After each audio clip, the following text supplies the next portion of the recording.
Our news is brought to you by Alive. Good evening, Bahamas. Coming up tonight, Brent Simonet hits back at the housing minister on the town center mall lease. The PM pledges to develop a blue economy inside the new multi-million-dollar government complex on Bimini, and who a former DPM is backing as F&M leader.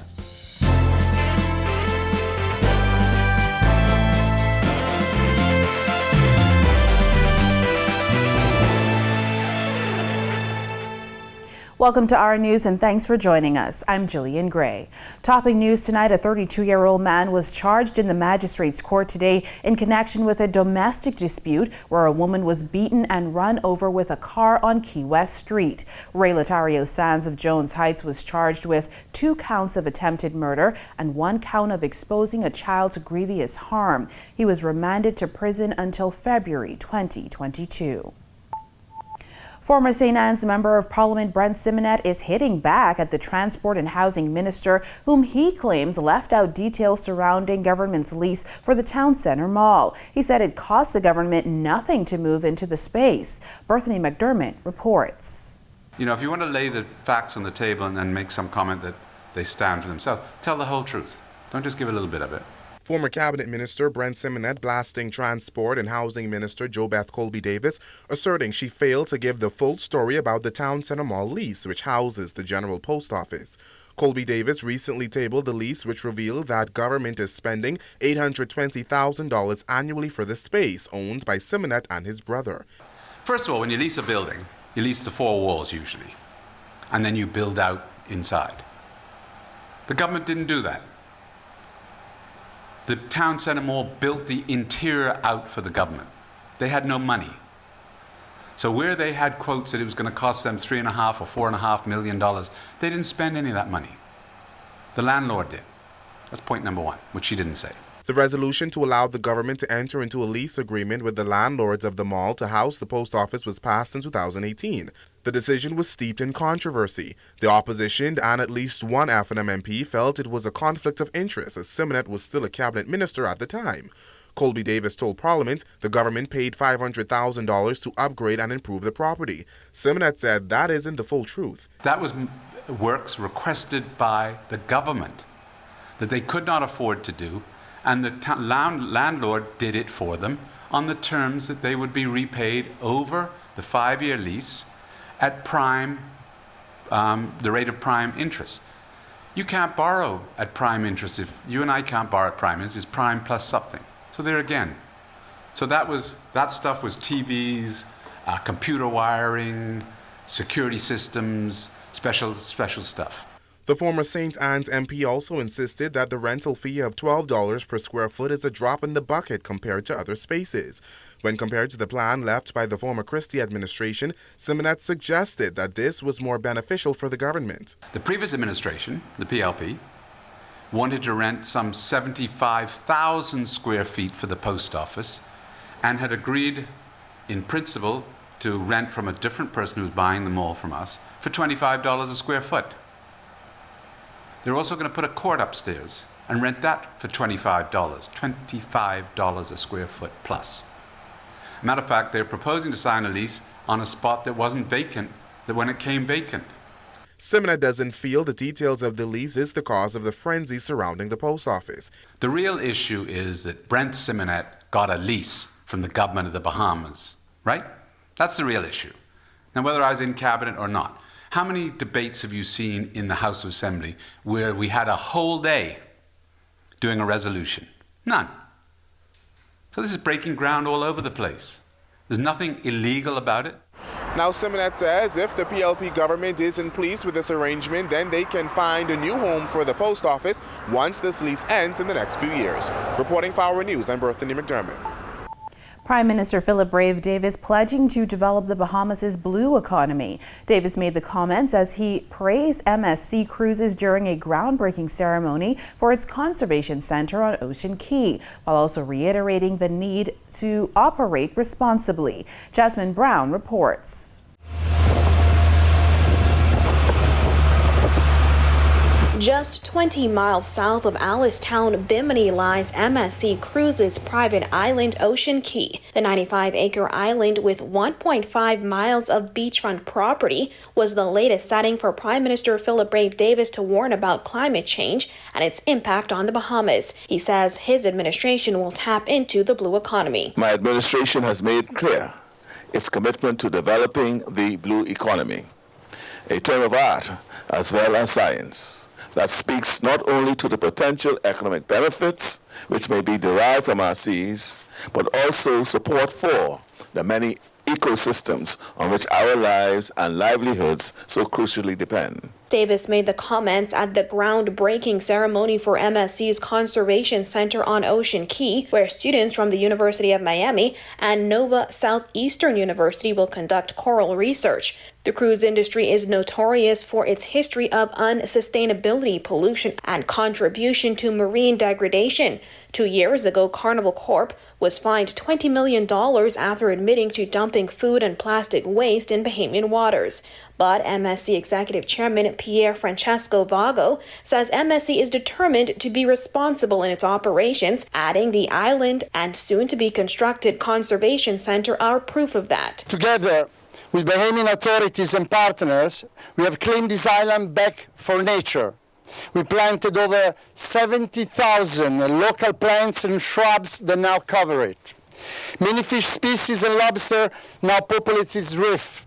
Loggerhead turtles lay their eggs on these beaches. More bird species are migrating back to its freshwater wetland.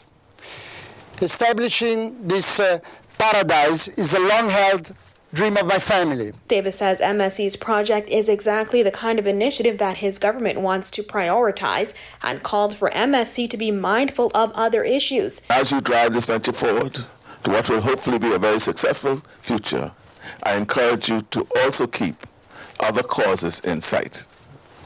So, for example, how you navigate the shipping lanes, how we observe strict adherence to regulations concerning waste and pollution.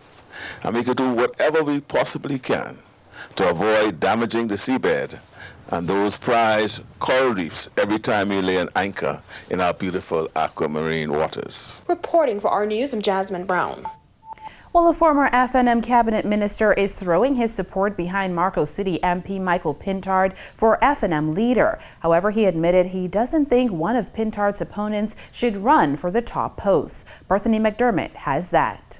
As FNMs prepare to choose a new leader at the party's one-day convention next week, former St. Anne's MP Brent Simonet is throwing his support behind Marco City MP Michael Pintard. He believes Pintard has the most experience. Pintard, on the other hand, actually increased his majority in the current election at a time that the wave was going the other way. He's been chairman of the party. Many might not remember he ran against the now current Prime Minister, Brave Davis, in Cat Island and did a very good job. He's held several cabinet posts, has a degree in agriculture, and has also had a lot of experience in communications and so on and so forth. So, in my opinion, the strongest of the three would be Michael Pintard. Pintard will go against East Grand Bahama MP Kwesi Thompson and Central Grand Bahama MP Aram Lewis. Simonet said of the 7 FNM MPs, the 3 leadership contenders are the better choices considering they all held cabinet posts in the Minnis administration. However, he doesn't think one of them should be in the race. I would have hoped that someone like Hiram Lewis wouldn't have run. Because I think he's a newcomer to the cabinet. The others have had more experience. So if you start taking a ranking, I think I would have preferred just to see the 2 other candidates, Pintard and Thompson. The former Deputy Prime Minister said he hopes the 3 candidates will work together no matter who comes out on top. Simonet served as Minister of Financial Services, Trade, Industry and Immigration in the last Minnis cabinet before he resigned. He was also Deputy Prime Minister in the last Ingram administration. Following the FNM's defeat at the polls in September, Simonet said unsuccessful candidates should go into those constituencies to conduct an assessment. He added the party must also heal. I think what happened, as the numbers will show, is a lot of people didn't turn up to vote. So I think, if you look at the did not votes, they were obviously expressing a concern or an issue that they didn't want to vote. Had they turned up, the election might have been totally different. The party itself has to heal. I think you'll find there have been a common discussion that the party was not the FNM a lot of people knew. And I think we have to get back to basics. Now, while he admitted that the mission to rebuild the party won't be an easy one, Simonet said it's not impossible. FNM is by no means down and out. It's going to be here, and it's going to win the next election with the new leader, whoever that person is. Reporting for Our News, I'm Berthany McDermott. Prime Minister Philip Davis officially opened a new government complex on Bimini Thursday. Davis says the complex is much needed on the island, which is the third biggest revenue generator for the public purse. The dedication and opening of this new government administration complex is much more than just a celebration of a building. It is the fulfillment of a dream that was seeded by the person whom the building will be named after. The George W. Weish complex houses the administrator's office, the police station, post office, and immigration. Minister of State in the office of the Prime Minister, Miles Arruda, called the government complex a one-stop shop that costs millions to complete. At a request from the government of the Bahamas, NIB undertook the mission to construct this new government complex office in Allenstown, Bimini, on land which the government conveyed to NIB. This beautiful office complex comprises approximately 18,200 square feet. I'm advised that its total cost inclusive of construction, consultants, and furnishings is in the sum of $17.3 million. When Weish won the Bimini and Barry Island seat back in 1982, he, along with fellow Cabinet Minister Loftus Roker, lobbied the government to purchase the property. The sale was completed in 1995. Things stalled until 2016 when the Christie administration awarded the contract to build the complex to Pyramid Construction Company. Construction commenced in August 2019. Weish says he is honored to have a building named after him. This morning, with a grateful heart, with sincerity and humiliation, I am here to say thanks to you, Prime Minister Davis and your cabinet, and to the government of the Bahamas. Thanks to you, Minister Obi Wiscombe,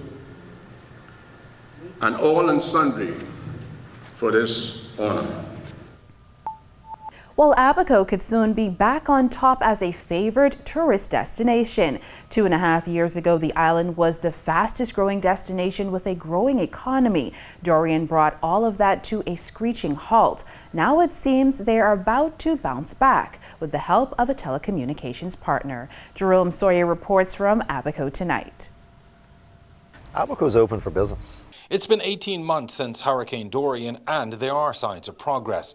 In the Keys like Hopetown, hotels and restaurants are up and running, while the Abaco mainland trudges on steadily. One of the greatest needs is still housing. To get my fellow Abaconians out of the hardened tents they call domes. It's a critical issue here is housing. A lot of our government employees are still living out of trailers, and we want to make sure that when they come home, they're actually coming home to a house. But there are areas still in need of building supplies, food, and even clothes. The resilience of Abaco tends to give people an impression that Abaco has no needs. While they work on getting people in homes and meeting basic needs, we raise the question of jobs and the economy.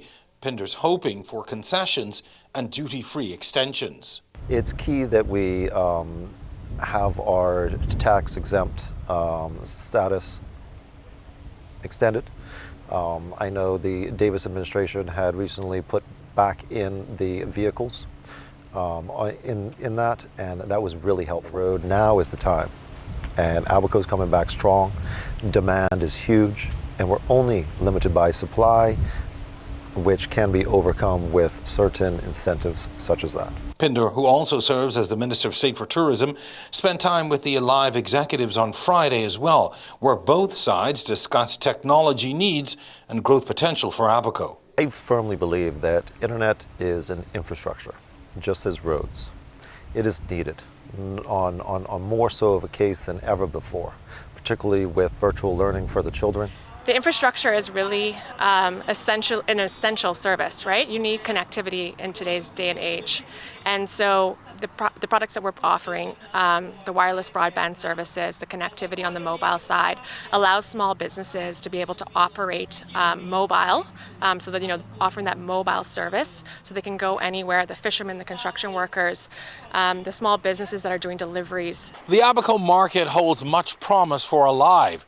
With the restoration now fully underway and tourism poised to come back, now more than ever there's a need for faster, more reliable internet and mobile data. It's a call Alive seems pretty poised to answer. From Abaco, reporting for our news, I'm Jerome Sawyer. Well, it's a sunny start to the weekend. Greg Thompson has the first look at weather. Good night, Greg. Thanks, Jillian, and welcome everybody for your first look at weather on this warm Friday evening outside our studios. Temperatures are in the 80s, 81 degrees outside with intermittent clouds. Most of them are high and mid-level clouds. Very light winds out of the south-southeast at 5 miles per hour, and your feels-like temperature a very warm 85 degrees. Satellite and radar composite showing that moisture that was across our area still hanging out across the northwest Bahamas with some showers and isolated thunderstorms between Grand Bahama as well as the Florida area. We will continue to see 1 or 2 more showers. There is a frontal boundary across central Florida. We expect that to drag towards the south over the next 24 hours. That's your first look at weather. Stay with us. Your extended forecast is still to come. Still to come, the Social Services Minister reviewing legislation to combat gender-based violence, and local government elections to be held in 90 days. Find out more after this. Get that glorious internet connection back in business within seconds with the new self-help modem reset. Just follow these very easy steps. Step 1, call 601-2200 or 242-300-2200. Number 2, select option 3. Step 3, select option 2. Step 4, enter your 8-digit account number. Step 5, follow the prompts. It's really that simple. Rev, you and us together. Minister of Social Services and Urban Development Obi Wilchcombe expressing concern over the recent acts of gender-based violence that have sparked widespread outrage. Why can't we resolve and settle issues without it having to develop to such what we saw this week? My ministry is certainly looking at it, gender violence. We're looking at a number of issues that we believe have been talked about over the many years, but very little done. Earlier this week, a disturbing video showed a man running a woman over with a car after beating her in the street. Police said the incident was a domestic dispute. Wilchcombe says his ministry is looking at legislation that was shelved by previous governments. We're seeing where a piece of legislation should have been completed. We're seeing where legislation was passed and sections of legislation are carried out, particularly as it relates to child abuse. So I intend to, when we next meet in Parliament to discuss the supplementary budget, I intend to speak about those issues and to speak about the new initiatives being taken by my ministry. After an extended delay due to the COVID-19 pandemic, local government elections will be held in 90 days, according to Minister of Agriculture, Marine Resources and Family Island Affairs, Clay Sweeting, who says the process of holding the elections has already begun. We've already initiated the process with the Parliamentary Registrar Department. My ministry is working assiduously hard to ensure that it's transparent and as efficient as possible. So within 90 days, we'll have elections. We'll announce the date shortly. So I want persons of the Family Islands to be aware and to be ready. Local government elections should have been held in June 2020, but that didn't happen due to the state of emergency. Though the state of emergency ended last week, the COVID-19 Pandemic Special Provisions Act 2021 extended the suspension for 90 days to permit the orderly conduct of the elections. have already been doing tours, and I visited Abaco, Andres, Grand Bahama, Eleuthera, and I'll continue my tours to ensure that the local governments understand that we're serious about this. We're serious about local government and transforming it, and to ensure that they feel like they're a part of the Nassau central government, and to ensure that we do it right. Sweeting said his ministry is working closely with the Ministry of Health to ensure proper safety protocols are in place. When our news returns, the Salvation Army launches its Red Kettle campaign. Plus, the COVID-19 pandemic could become an endemic by 2023. The details when our news returns. Get that glorious internet connection back in business within seconds with the new self-help modem reset. Just follow these very easy steps. Step 1, call 601-2200 or 242-300-2200. Number 2, select option 3. Step 3, select option 2. Step 4, enter your 8-digit account number. Step 5, follow the prompts. It's really that simple. Rev, you and us together.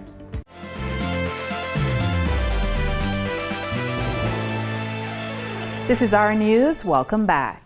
In March 2020, the World Health Organization declared COVID-19 a pandemic. Now, nearly 2 years later, the world is closer to seeing an endemic. This may happen sooner for some countries than others. Christina Dragovich explains. It is possible that eventually the virus will, quote unquote, become endemic. Maybe this will take several years. Pan American Health Organization Incident Manager for COVID-19, Dr. Sylvain Aldeguerri, says endemic means that we will still see outbreaks of the virus in certain areas, but in a way that doesn't impact our daily lives. In fact, this is what is happening in several countries in Western Europe, and this should be a warning. Infectious disease expert Dr. Anthony Fauci recently said the United States may see endemic COVID-19 as soon as next year, and increased vaccination rates and booster shots will get the country closer to that goal. But Dr. Aldeguerri says even in countries with high vaccination rates, vaccines will play a critical role. The main function of vaccination is to reduce serious disease and deaths, and this is what is happening. Not transmission. So what does endemic COVID-19 look like? There is not an established definition of what endemic COVID-19 would mean. Endemic means the continuous presence of a disease in a population or in an area with a perhaps constant load over time. Reporting for our news, I'm Christina Dragovich. You know it's the holiday season when the Salvation Army pulls out its red kettles. The nonprofit is hoping that giving will go a long way this Christmas as it raises funds for programs to assist families in need during the holiday season and in the new year. The goal is to raise $200,000, according to Relations Associate Melanie Copley-McKinsey, who explains that this year's campaign will look a bit different. We moved more towards a voucher program instead of physical groceries, as it gives each individual household the choices to purchase out of the food store based on their need. Once again, this year we're doing a drive-through for safety measures. We're doing the registration is going to be via the telephone once again, so it's taking a little bit. It will be a little bit longer, but however, for safety precautions, it's not going to be a face-to-face registration for those persons that are in need. CIBC First Caribbean was the first corporate sponsor. Officials explained why the fundraising goal increased this year. As you would have understand, a lot of persons are still not re-engaged in employment. So you not only have those that are normally in need, but you also have those that are new in need, basically rebounding, trying to, get back to a new norm. And so there's still assistance that they also need. And so just looking at creative ways to be able to assist them during this time is why the goal is $200,000. State Minister for Social Services and Urban Development Lisa Ramming encouraged everyone to donate when they come across a red kettle. She said Urban Renewal will also be donating to the cause.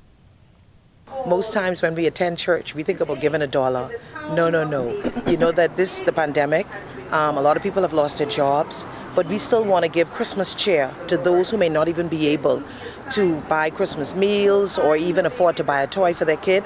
So I want them to collaborate and participate with the Salvation Army by depositing funds into that. Still ahead, Greg is back with a look at weekend weather. Stay with us. Get that glorious internet connection back in business within seconds with the new self-help modem reset. Just follow these very easy steps. Step 1, call 601-2200 or 242-300-2200. Number 2, select option 3. Step 3, select option 2. Step 4, enter your 8-digit account number. Step 5, follow the prompts. It's really that simple. Rev, you and us together.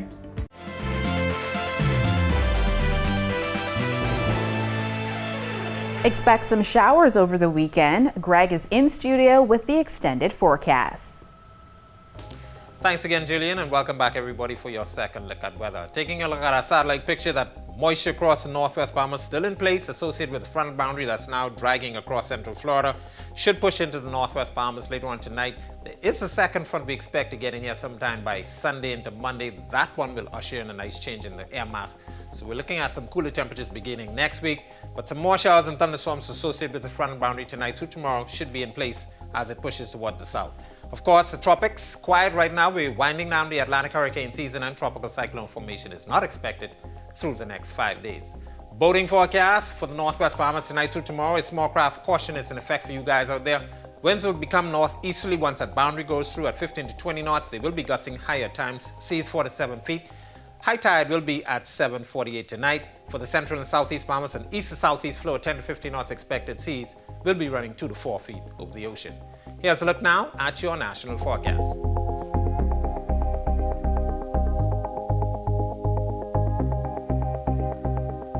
A look now at your extended forecast through Friday.